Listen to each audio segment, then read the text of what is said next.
from Kidadi again. Our partners, Dubai Chocolate, DSTV Uganda, MTN Uganda,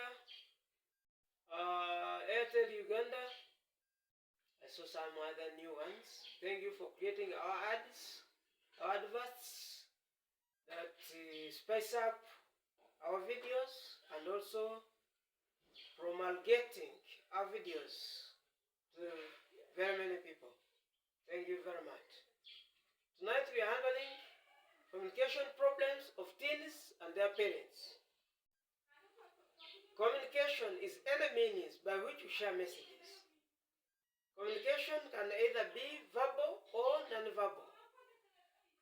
You may choose to use words, gestures, or write, or use the internet. We are a communicating generation, and teens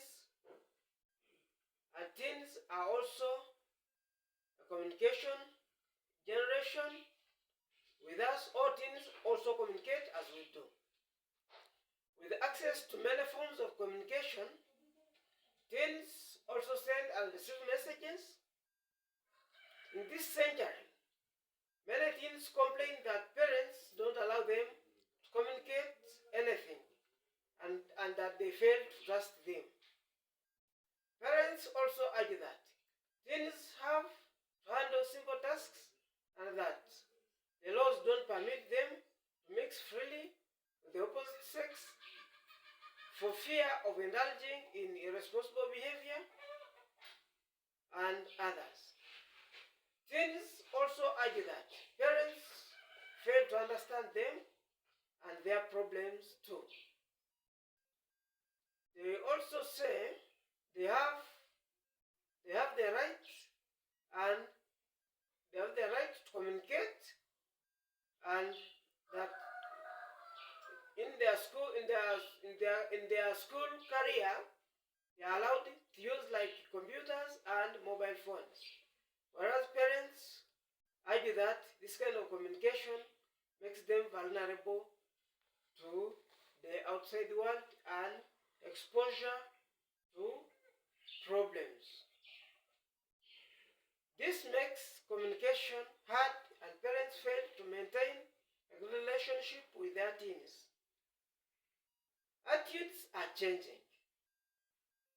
In today's world, teens need to communicate with the parents and others. However, there is need for slight restrictions in the case of exposure to unlawful behavior like sexual assaults, violence, crime, and others. But also, as you restrict the teens, ensure that their rights are protected. Children need to know and that they have to respect the privacy of their parents. This also brings communication problems at times. And as they respect the privacy of their parents, they also have to respect the privacy of all adults. Parents need to allow teens to communicate easily with their peers, but to some extent monitor the communication. Each family handles its discussions in their own ways.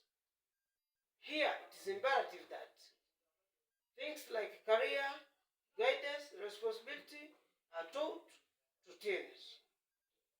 Proper upbringing, etiquette, and others need to be taught also. Don't ridicule teens because they need to be allowed to communicate their problems and their plans to their parents. Know when you can know who your teens move with, or who they talk to, or who they hang up with. Know where they go to play. Never get embarrassed to ask them about their sex life. Parents and children must all indicate a honest wish to talk and communicate easily. Always plan a good time for discussions and avoid communication problems. trying to mean here is that the teen age from 13 to 19 is the most important part in upbringing. Here, children tend to reach reach adolescent stage, and their hormones tell them they are growing, and you parents also know they are growing. So they need to be controlled to the extent of making sure that we bring out responsible citizens. If you don't do this and communicate to your teens properly, you end up bringing up irresponsible citizens. Thank you.